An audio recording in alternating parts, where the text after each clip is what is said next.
Hello, film fans. Welcome to the Film vs. Film podcast. My name is Martin Harries, your host. I'm a filmmaker on occasion, but mainly can't stop yapping about movies. On this podcast, every episode I pick a topic from a film that's coming out at the cinema or on streaming. I pick a favourite film from that topic and battle it out against a guest to decide which film will become the greatest film of all time. If you enjoy this podcast, please leave us a 5-star review and subscribe. Please enjoy part 1.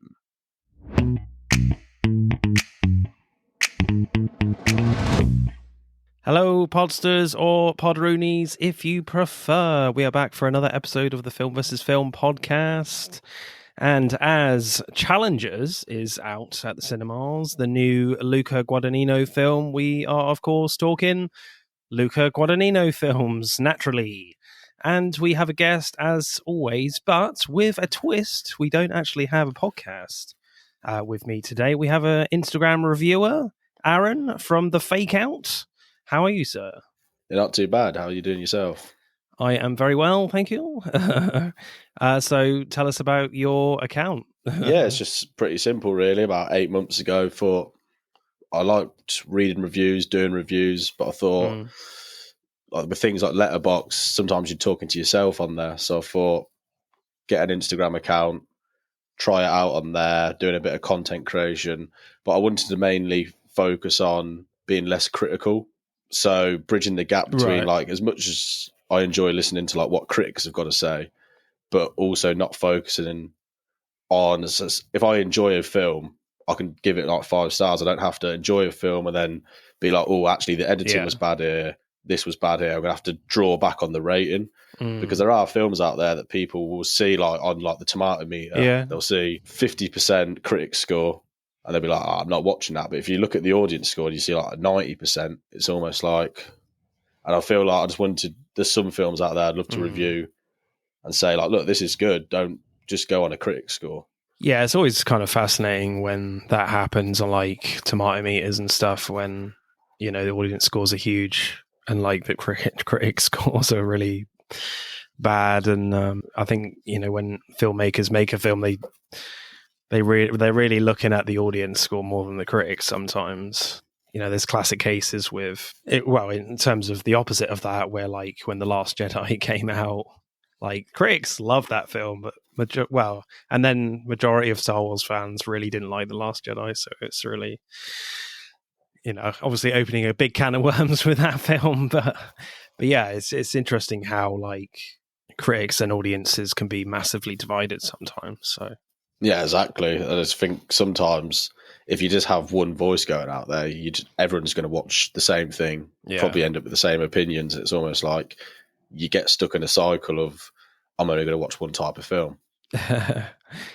So Challengers then, are you excited for this one? Yeah, I mean, I was buzzing for it last year, and then obviously all the films that got pushed back, they all just started tumbling, and Challengers was one of the latest ones where I thought, oh, it's not actually got a change date at the minute. And I thought it might just stick around, and then it got pushed back, but it didn't just get pushed back, it got pushed back miles. Yeah. And it was like kind of gutting, but time just flies by, and here we are with Challengers coming out, premieres and all that going on now. So what did you make of the trailer? Did you like it? Yeah, I mean, it's fine. It doesn't give too much away, which is what I like about a trailer, but it gives enough. Yeah. I mean, it incorporates a lot of things. Yeah. Like I enjoy tennis as a sport, and I love the way he has these complicated relationships. And he's also obviously worked with like Timothée Chalamet, and now he's working with like Zendaya. And it's almost like, how is he gonna, these complicated relationships he has in these like adult scenarios? It's like, what's going to happen here? Because obviously you see in the trailer there's like a three-way relationship or like of sorts. Yeah, and it's almost like it doesn't give away what's really going to happen, but it gives away enough to know what the main thesis is going on. Yeah, I mean, Luca Guadagnino does like his complicated relationship stories kind of thing, and this feels like no different. But I think he's always quite an interesting filmmaker in terms of showing off like glamour and like glamorous locations, and certainly Your Choice is a film that shows that off. But this one feels very modern for him, and like a very modern glamour, if that kind of makes sense, in the tennis world with Zendaya's character, and the sexual power dynamics there going on in the trailer at least. So it's very similar themes, I think, from his previous work. Yeah, and it's just really interesting seeing like Zendaya now with her career, with the likes of June Part 2 and now this. Like, this feels like a very different role for her. I think this is going to be rated 18, so it'll be interesting to see how far they do go with the naughty stuff. Yeah, because she's a huge star now. So like massive. Like, to think, I was saying to someone the other day, it's so weird, like, to think from Euphoria season 2. So when they go back for that season 3, and you got like Jacob Elordi, like Sydney Sweeney, and like Zendaya, like we said, like they're going back almost bigger than the show. And, and it's almost like, whoa, last time I saw you on season 2, like you were big, but now you're like huge. You're like the biggest stars in the planet right now. I'm not sure we'll get season 3 of Euphoria. I'm not sure. But... No, it keeps getting pushed. It keeps getting pushed back and all that. But it's just one of them things. I feel like how can they? I don't know. I can imagine them doing it at a stage where everyone's given up on it, and it's not got the desire. It should have probably been out by now, or at least in filming. Yeah, definitely. So your choice then for Luca Guadagnino Films, what did you go for? So yeah, Bigger Splash, 2015, classic. I mean, cool. When I stumbled across it, I remember going through like his filmography, and I was thinking, right, what haven't I watched, all that, etc., etc. And I came across it, and I saw the cast, saw like Ralph Fiennes, Tilda Swinton, saw the critic score, and went, why have I never heard of this? And it's an interesting film, obviously adult psychological sort of drama, and it's just ridiculously interesting when you're actually watching it, because the first like 5 minutes when it opens up, you do think like, what am I watching here? Like, it starts off like it looks strange, it feels strange, but the way it builds up is you got Paul and Marianne on this holiday, who Marianne being like this sort of rock star Rolling Stones type character, and everything just seems really content, but about 10 minutes in, everything gets majorly disrupted by Harry, played by Ralph Fiennes. He obviously brings his daughter along, and it ends up being a 2-on-2 on holiday. Pretty simple, and you think, you just look at the characters, each one's got like a very separate personality, like, but there's this ominous tone set from the start that you just can't get away from. But you look at the individual characters and you almost think, where could like some sort of disaster come from? It does feel a little soap opera at times, but I think it's interesting enough it doesn't really go down that road. Yeah, like it's one of them interesting. If say if I watched it about 10 years ago when I was a bit younger, I probably would have been like, what on earth, like, this isn't for me. But being a bit older watching it, it's really interesting to watch these adults sort of like the opposite of like these teen dramas go through these things. And just following the film through, it's just like, I mean, the character that Harry, played by Rafe, is like ridiculous. He's like, I feel like he's on drugs like the whole way through. It's mental, like, but it's definitely a different film to like, if you put it on, if you said to someone like, watch like Bigger Splash, they would sit down and not expect what they're about to see. No, absolutely not. Were there any other films in contention for your choice, Aaron? I mean, I did think about, but Bones and All was probably going to be my other choice, but I think because I wanted to watch one of them back, Bigger Splashes, I've probably got more rewatch ability for myself, only because Bones and All's quite horrific in areas that I don't want to see some of them scenes again. Not a horror fan. not majorly, no. Like, I dip my toes into it, like some of the main ones, but I'm definitely not a cult horror person. Like, I wouldn't sit there watching like Hills of Eyes at like 11 o'clock at night. Yeah, I definitely would do that. So initial reactions for me for this one, like, I remember seeing this fairly close to when it came out in 2016, 2017 or something like that. And I felt like I was a little disappointed in it, that it like the end didn't feel particularly very satisfying. But watching it now for this, I really liked it. I just really enjoyed the different power dynamics going on here. And like the film is directed in such a way where you can really focus on the performances here. Yeah. And like, you know, I think Luca Guadagnino is just kind of playing with you a little bit of just like, he's trying to like encourage you to think too much about these characters sometimes, but as you kind of say, they're kind of just squabbling adults really, and trying to get through their issues with, you know, in relation to Marianne's character, you know, when the fact that she's trying to get away from this rock star life with Mateus's character, John Paul. Yeah, it's really interesting. And it's kind of a bit of a hangout movie as well. You know, it's certainly got thriller elements to it, not much, but yeah, you can just watch it as like a hangout movie as well, with a beer or whatever, a glass of Italian white wine. Yeah. Yeah, it's chilled. I love the way how it sort of opens up. Like when Harry arrives, you sort of have no idea why he's here, what his like ambition, all that sort of is. Obviously, it unfolds and unfolds. But almost at the start, you just have like these 4 people on this Italian island, and you're like, what's the gig here then? Yeah. And then by like an hour and 30 minutes later, it's like that moved fast. Yeah. Definitely. So initial reactions for you then, Aaron? Did you really like this, or? The first time I watched it, because it was so different to something I've watched, it felt like I really enjoyed it. And I thought, like, this is great. Like, and this is why I really got into like Luca's his sort of work, and like followed him quite closely. And then on the second rewatch, some of the best parts that I've noticed from the first time, because there is that ominous feeling that I mentioned, that when you do watch it the second time, you do lose that certain feel. Yeah. But on an initial watch, like, yeah, it's a good film. I mean, it's one of them films you'd be careful to probably recommend it to some people. Right. Like people who just go to the cinema to watch like a Marvel film, they're not really into films in general. I probably wouldn't go watch a bigger splash. No. But to people that like love any sort of like, especially people big fans of like Ralph Fiennes, I mean, this is almost like a perfect film. It's probably him in one of his best roles.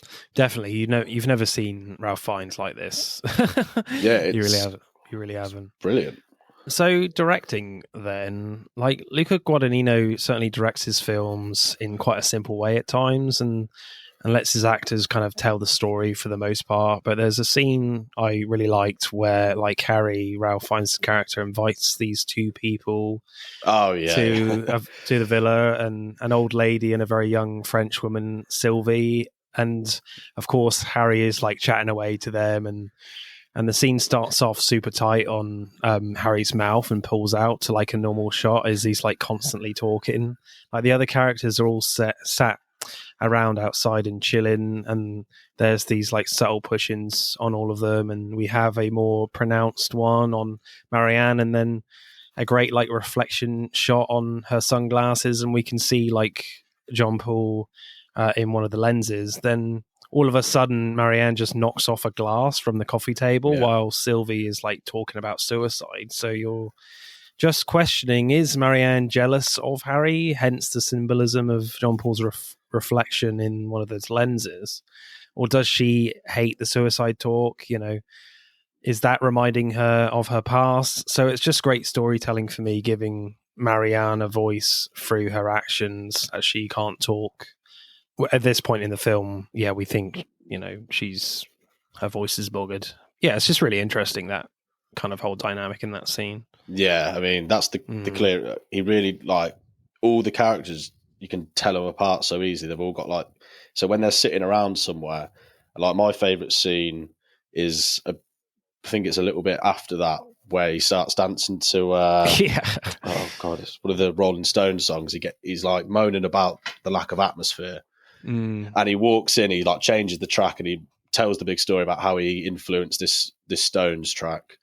And then he starts dancing about, makes it all about him. But in that, you've got Paul with the camera, like Penelope just like posing. You got Tilda Swinton like sort of dancing, not really sort of involved. Yeah. And you can tell like the 4 different, like you can see each different character's personality all in one room. And like you said, the 2 guests are there, and like the younger one's getting up and dance, like she's showing her, and then it's just, and then obviously Harry goes off and does his own like little dancing thing, like in the sun, and it's almost like that was the first, when I first watched it. I was like, I remember filming it on my phone because I was like, this is like one of the best scenes. Oh yeah, it's like he's the only one there at times. That's what I mean. He just walked into this room and he's just like almost disgusted that everybody's chilling out and he can't have it, and it's got to be about him. He's got to do this thing, but that's just him. Yeah. I quite like the scene where like Harry and Marianne go off to this like festival at night together alone, and it's the first time like Marianne is like separated from John Paul, and it's like they've hijacked the festival and everyone comes to watch them sing, you know, karaoke in this tiny bar. And it's definitely a very like nostalgic moment for them, going back to their past. It's like they're together again. Then we get this like small flashback scene of Marianne in like full David Bowie mode at this stadium. We don't really hear a song or anything. We just hear like the crowd cheering for her. And it's like Marianne is just kind of remembering what life was like, I guess. A very nostalgic scene. So again, kind of great subtle stuff to express what Marianne is feeling visually. Yeah, I mean, it's weird because when I first watched it, I didn't really notice how nostalgic she was feeling towards Harry. I always felt it was pure Harry pushing things onto her. But on a second watch, you do notice how she is also fighting that battle almost. Yeah, it's edited in such a way that, again, it's very subtle. As you say, like on the first watch, you don't necessarily notice it, but the more you dig into this film, like, yeah, you're getting into Marianne's head a bit more. Yeah, it's just real subtle stuff. I do like the subtlety. My favourite scene, I think, is there's a great scene where Penn, Dakota Johnson's character, follows John Paul to this like lake, and it's pretty much deserted, and Penn goes off quickly down to the water, and it's all very like rocky, and there's these great quick shots of Paul looking for her, you know, in this kind of cat and mouse scene from a thriller type movie. Then we get this almost like surreal wide shot on Dakota Johnson completely naked. Yeah, it's like, oh. Yeah, just standing there on the rocks by the water, and she's staring at John Paul. And then moments later, like she's just lying on the rocks, like beautifully framed in close up. And when Paul gets to the lakeside, she just does this this very quick hand gesture to come over, and he starts to walk over. Then it's just like a hard cut to the next scene. So it's very much implied that they're going to get it on. Very sexy, but also a little strange too. Just a great like silent sexual tone to this scene. It's just a real like turning point in the movie for me. Yeah, and then you have the scene shortly after that at the dinner table with the 4 of them, and it's crazily awkward. Yeah. Yeah, that was great. Directing score for me, as this is your film. You know, I really liked it, and I think Luca Guadagnino can do some kind of crazy stuff and experimental stuff in his other movies that doesn't quite work sometimes. But I think with this, it's a little bit more restrained, and I think sometimes when he brings some real style to it, like it just works and feels right, and the setting on this beautiful Italian island really helps with that, and he's really highlighting the good times that they're having, and you really get sucked in and allured into this island like the characters are themselves. So I think he does a great job with that. So I'll go like an 8.5 for me. Yeah, I don't think there's anything particularly special, but yeah, I think he does a great job. Yeah, I mean, I'd probably similar. I'd probably go for an 8, only because, like you said, it's nothing spectacular. Yeah. But sometimes not going over the top's one of the greatest gifts. Yeah. Because like going too far, showing off too much brings things down.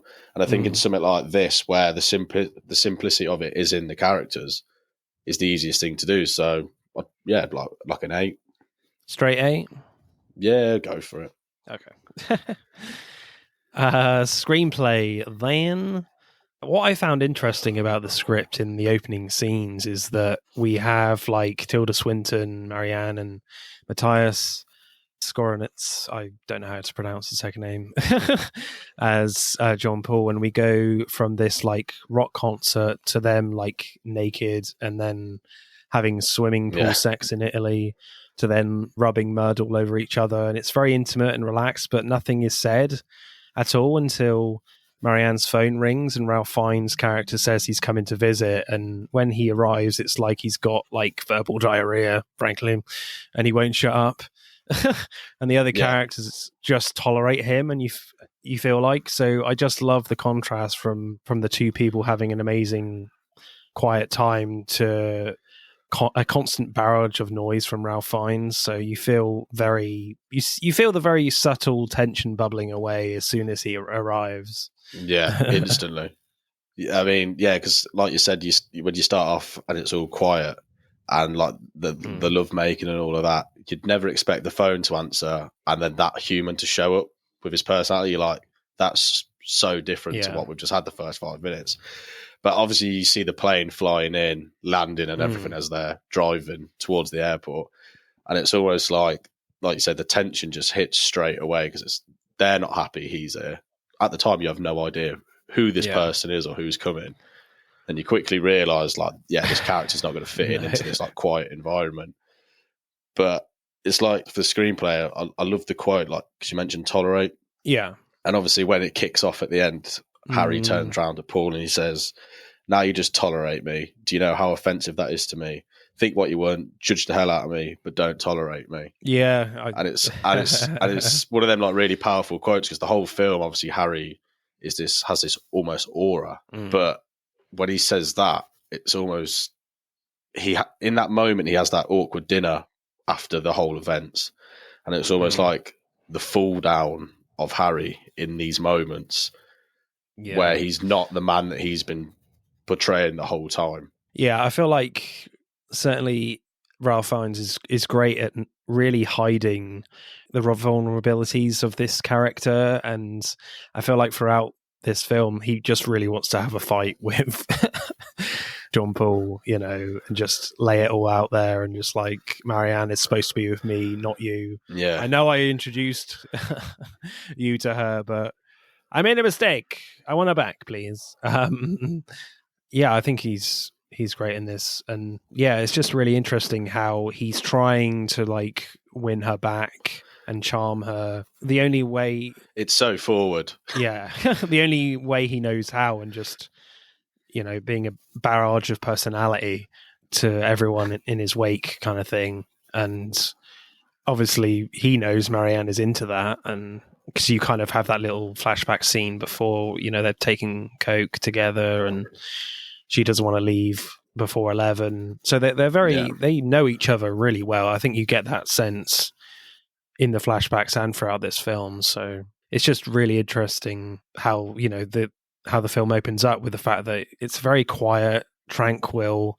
And then as soon as Ralph Fiennes turns up, it goes a bit crazy. But I think also like with Marianne, there is a bit of like pull and push there with Harry, because like when they go out to dinner for the first time on this kind of cliff face, he's the one that gets them a table, so he has some uses. Like he is the one like driving the fun, for them having a nice fun time. Like none of the others really. Like Paul is very much there to just chill, and he's one of those that kind of just goes with the flow. So, well, frankly, you would have a pretty boring movie if it was just those two. she'd probably love a perfect mix of the two. Like the whole time she's probably looking at Paul thinking, could I have half of him and half of him? Yeah. But definitely don't want too much of that Harry guy. No. She just wants a perfect cocktail between Paul and Harry. What's interesting as well is that they reveal fairly early on that Marianne can talk, and that John Paul and Marianne are hiding that fact from Harry. Then quickly followed by that reveal is a little like flashback scene with Harry and Marianne like snorting coke at a club, which I just said, and being very intimate as well. So it builds a bit of like intrigue about why Marianne and John Paul were hiding this and what exactly was Harry and Marianne's previous relationship like. What was that like? And there's a lot of questions, and Dakota Johnson's character too. So I love how the film like subtly builds all this intrigue, and a lot of the dialogue isn't like telling us the story. Like the majority of the character building isn't done like that. So I love that. Yeah. Like, I mean, the Dakota Johnson character is one of the strangest. Yeah. Like the first, when I got halfway through, if you almost like was listening to it blind, you wouldn't even know that was her, because it's just one of the weirdest characters. She's so like almost undercover the whole time, like up until like that scene you mentioned where she's just like naked in front of a pool. You have no idea what. Like, I'm just watching like, what even is your intention? Yeah, because you just seem to like throw in these like one-liners that are like just really random, really offensive. Especially the one she says to Marianne. She just sort of, I mean, even to Paul, where she mentions the suicide attempt and all that to him, and it's almost like what even is your game? Yeah. Like, I'm confused. Like, are you like trying to like make an angle for your dad? And then like a few hours later, she's like in Harry's arms singing, and you're thinking, honestly, I have no idea like where this is going until it happens. I feel like she's just fucking with him, to be honest, with all the characters. She's just there to like piss him out. Yeah, pretty much. And that's definitely a plot thread that's really interesting, where like Ralph Fiennes' Harry has only really recently found out that he has a daughter in Dakota Johnson's character, Penelope. And that in the karaoke scene, they're very like close, and it just does not feel like a father-daughter relationship at all. It's very weird. Yeah, it's strange. They seem to be really fine with it, and Marianne only really tries to tackle it. Well, not very hard, really. She just mentions it once. They kind of have a little bit of a spat in the street, but that's about it. They kind of move on. And she's just left as this just quite weird character for the others to deal with. Yeah, I did love that bit where she did pull him up on it. And then he's like, oh, I'm not fucking my daughter. And then she's like, oh, is that not a big enough audience for you? And he's like, we've made their holiday. And it is funny because like you've probably been on holiday where you've seen someone have like an argument like that and you've been like, I remember that one. Yeah, great anecdote for the holiday makers. Yeah. It does, throughout watching this film, it does become quite predictable when Marianne and Harry start spending more time together, and it's the same with like Penn and John Paul. When they spend more time together, that they're going to start like screwing around. That's pretty obvious, but like the intrigue is the why, and the how is as much that Harry and Marianne want to like rekindle the past, and is John Paul just with Marianne to give himself a purpose to help Marianne after his suicide attempt? Does he try to get with someone like Penn to basically make himself feel better even more? So that was all interesting, but falls into like the soap opera element of this a little bit. But when like Paul and Harry have a fight in the pool and Harry dies, there's like 30 minutes left, so then it becomes very unpredictable to what will happen next. So I feel like it become, from that point on, it does feel like almost like a separate movie. And I do really feel like without Harry's character there, you do feel it in the last 30 minutes. I think it did. That's the only issue with the film. I think in the last 30 minutes, it lost its, because it went from being like this really ominous sort of like drama, adult issues.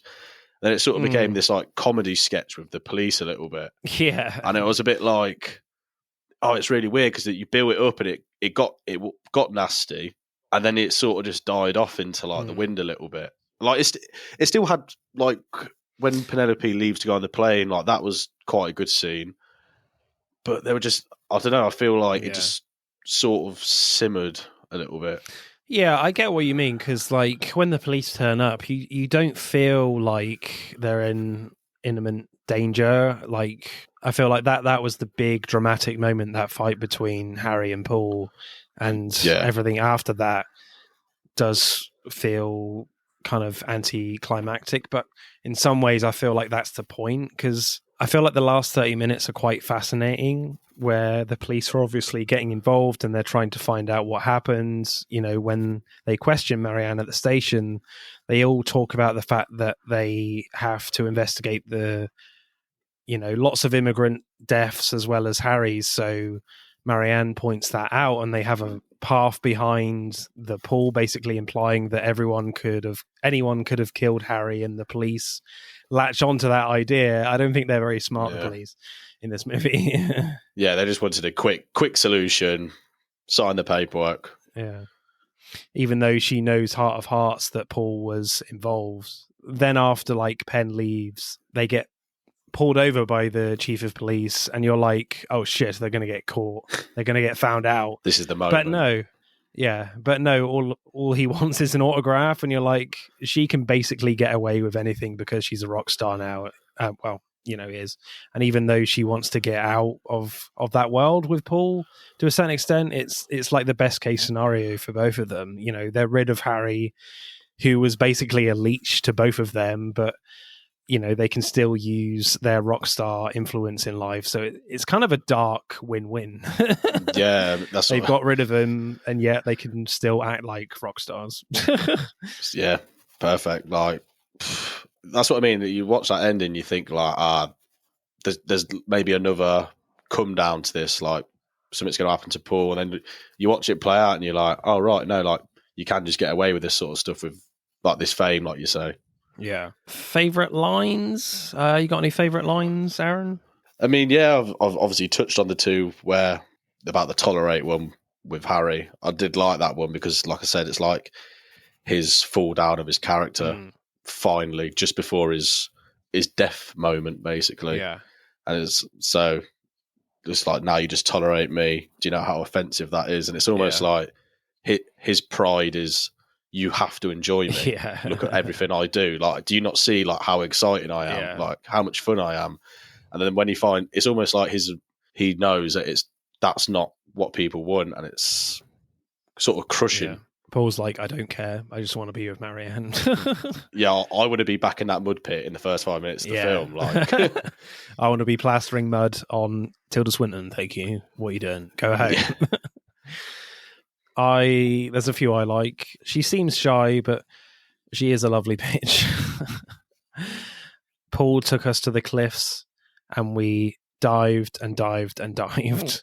No sexual innuendo in there at all.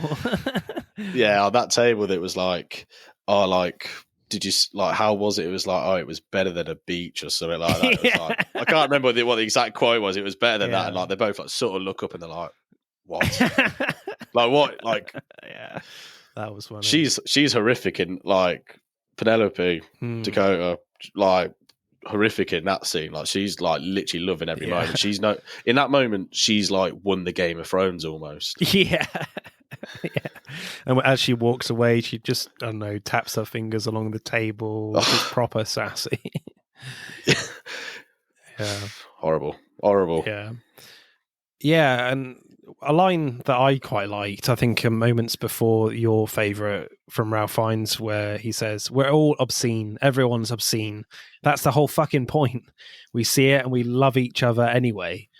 Yeah, I quite like that one. But I think my favourite one is, you know, quite a naughty one from Ralph Fiennes, but I found it pretty funny. When Harry is talking to Paul about that it must be pretty hard, the fact that Marianne can't talk, and he says, oh, Jesus, man, it's hard to watch. Is she like this when you fuck? Yeah. I mean, how does it work? Does she write you a note when she comes? But it's almost the way he looks. Yeah. He looks at Paul, the way he says it. It's almost so like blank face, but like humorous. It's like, this guy is just on another planet. Yeah, no, that line is that mouth classic. To be fair, yeah. I'm not sure I'll be using that when I try and find a girl. But yeah. Rule number 1: don't be like Harry. Yeah, don't write a note to see if they're going to come. Screenplay score for me. Yeah, I really like this, to be honest. I think it's got some real clever payoff towards the end, and I just really like all the the character dynamics and how all the characters play off each other, and it's just really interesting. And people might argue it could go into like a bit soap opera-y, but I kind of don't care. I think because the acting and the characters are so interesting, like it definitely keeps you going through this film. And yeah, I really like it. And again, I quite like this very, very subtle attitude towards the film as well. And you can almost treat it like a hangout movie, and yet it's not that slow either, I don't think. I mean, I quite like my slow stuff, but I don't think it's that slow. So I'll go like a 8.7 for me. How about you, sir? Yeah, I was going to go 0.5 higher than the direct, and so I was probably going to head up to the 8.5 area, because there was a few quotes that I do really enjoy, but like you said, it's like that character dynamic that gets created. That's probably, I'd say, the second key thing to what makes this film pretty good. So push the score up to 8.5 on the screenplay. Excellent. Acting, I think, is probably the best element of this film. Would you agree? That's what I was. Yeah. That's why the previous thing was the second best. The acting, specifically Tilda Swinton and Ray Fiennes, is like, because it's easy to say like Harry is the best character. Like he probably, when you put in like the levels up, but the fact that like Tilda Swinton played Marianne in this like quiet, graspy voice and did everything with like hand signals, when almost all of her, she'd just want to scream in so many moments, even though it's just really well done. Like you could sort of understand her character so much with zero words. Oh yeah, like that. She's doing so much work physically. I think there's a scene when Ralph Fiennes and her are just like walking down the street, and she's just doing all these kind of movements to express how she's feeling, because she can't talk, and you get exactly how she's feeling from the way she's acting completely, and even just through the the very quiet sitting around scenes, it's pretty clear from her. Yeah, it's like that certain scene which you mentioned earlier when he invites the two friends round. Yeah, like she's throwing her arms around, like you can tell like the discontent and like everything that's going on, and obviously later on she kicks over the glass. It's almost like she hasn't said a word in these 5 minutes, but you've learned so much from her in them 5 minutes. In a different world, you'd say like, yeah, she stole the show, but you get like Ray Fiennes doing one of his best performances on a film. So I think with Ray Fiennes as well, he's kind of like completely the opposite to what Tilda Swinton is doing, because he's hyperverbal. And a lot of the time you're like, he's saying so much, but you don't necessarily know how he's feeling exactly, because he's speaking so much and moves on with his feelings in the conversation so much that you're never really sure how he's feeling, where he's at. And sometimes it can be a little one note, but not in a bad way. That's not a negative thing. It's just part of the mystery of the character. And it's just really interesting that you have, Tilda Swinton's character that doesn't talk much. She certainly talks a lot more towards the end of the film, but in the first hour, there isn't much mystery to her, because you know exactly what's going on with her physical performance. But it's the opposite with Ralph Fiennes, with the fact that I feel like he has a lot of mystery because he's just hyperverbal, and you're never really sure where he stands, because he's saying so much, and you're not, it's difficult to latch on to whether he's just spewing crap or is he telling the truth. Yeah, that's why I really like that quote that I mentioned, because it's almost like throughout the whole film, it's like it's almost he's just repeating lines and lines that you'd expect someone to say after a few drinks at the pub, and then when he finally breaks that down, it's like, oh wait a minute, there's a human in there that's just trying to like sort of seek validation from people that have almost moved on from him. Yeah. We mentioned briefly the dancing scene.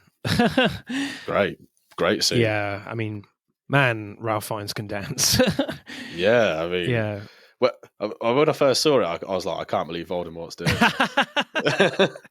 Yeah, like he's just dancing with Sylvie. It's great, and he's definitely got some quite impressive moves, and it doesn't feel out of place either. He's been like so hyperactive this whole time, so it would almost be disappointing if his dancing wasn't up to scratch, and it just looks normal. It also, in this moment, feels like Luca Guadagnino is in music video mode at some points, and it also just feels like a hangout movie in that moment, especially in this scene. And you kind of forget the character dynamics in the movie that the movie is set up, and as all the characters are all like having a nice time, including me watching it, and I assume you as well, so it's just interesting that the characters are allowed to have like a good time in this amazing place, because why wouldn't you? It would just kind of feel odd that you're in this incredible paradise and they don't have like a scene like that. So I love the fact that they're allowed to have a nice time, have a good have a good dance. So we're going to do some acting, but we're going to have a bit of a holiday with it. But, yeah. I mean, from a directing point of view, you must have been like thrilled to see like what like Rafe was doing in them moments. Yeah. Almost like, I never expected this. Like we've taken him off the leash, and it's like, whoa. Yeah. Yeah, I do wonder how many like takes they would have done of that, and I want to see those definitely. All the other ones. Yeah, I'd like to see the bloopers. Yeah, or even if it was like a design scene, or whether he just walked in on them chilling and went, "I don't like this song," completely off the cuff. Yeah, it's like, Rafe, this was not in the script. Like, I don't care. Yeah. I'm in character. So we're not including this, and then the film comes out. It's like, they did. I do wonder whether that scene was like the toned down version. But it's funny because you get them scenes, and you get the random ones where he just like jumps in the pool naked in front of his daughter, his ex, and then like you got Paul there, and it's just like, really, man? Yeah, he does not. There's so many moments where all the characters, maybe not Paul, but they just don't give a fuck. Sometimes they just do what they want. Yeah, it's great. We've mentioned this a few times, but like I love the dinner table scene after like Harry and Marianne have had sex, and Harry learns that Marianne has been like faking not being able to talk properly to get out of the business. So Tilda Swinton is all kind of awkward, and Ralph Fiennes is pretty agitated and grumpy as he grates his cheese on his pasta. Then when Paul and Penn arrive from the lake in the hills, Mateus is like the happiest he's ever been, like saying, "Oh yeah, we've had a great day." Yeah, his character change in that scene is like scary almost. Yeah.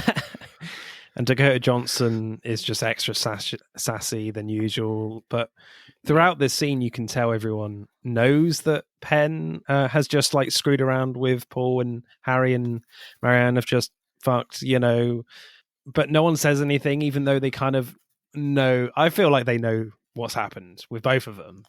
Yeah, they're just like playing so to each other, like who's going to be the one that's going to rise first. And it literally is brilliant. Like, what is it, like the gecko falls from the thing, and like Harry just tries to attack it straight away, like, and it's just like, oh no, this is where we're reaching like crescendo moment, like something's got to fall here. Yeah, you could definitely hear a pin drop in tiny moments before that happens. It's a big tension breaker.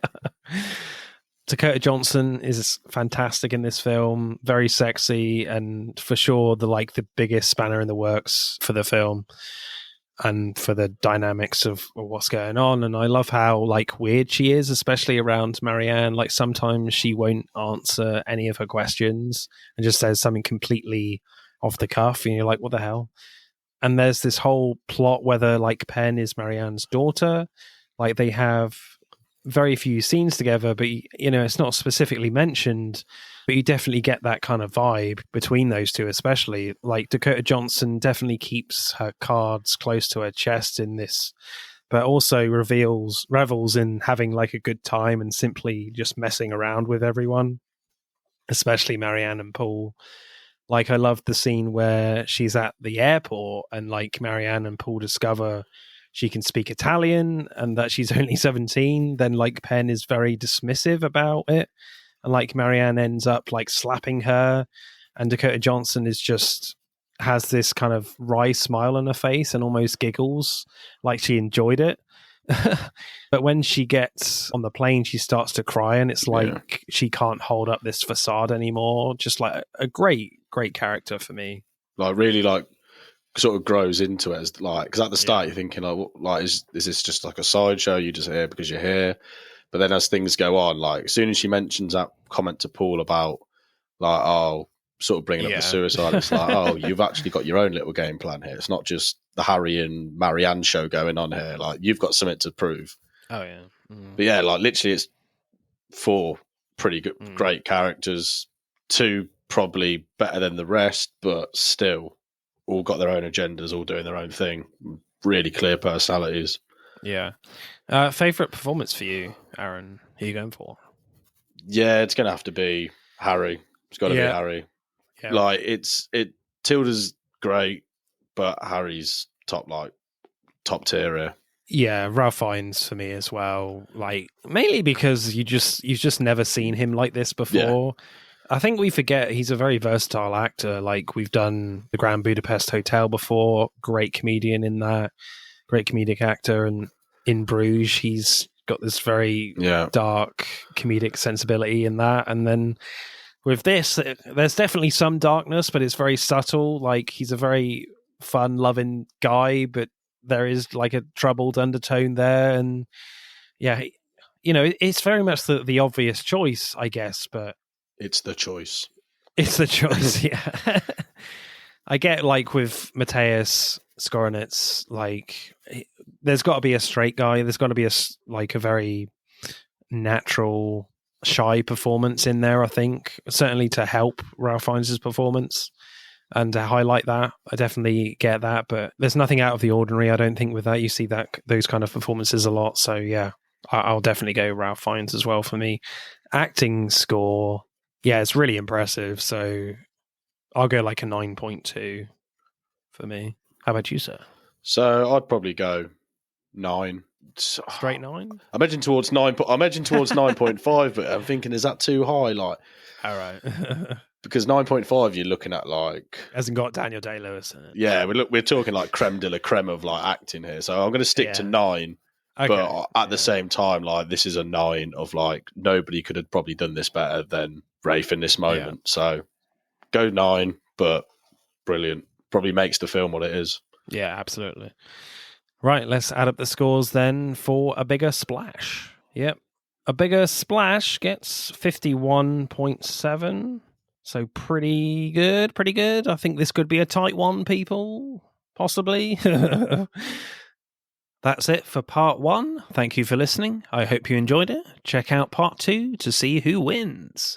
But don't stop there. Get involved and tell me what your favourite films are relating to the episode.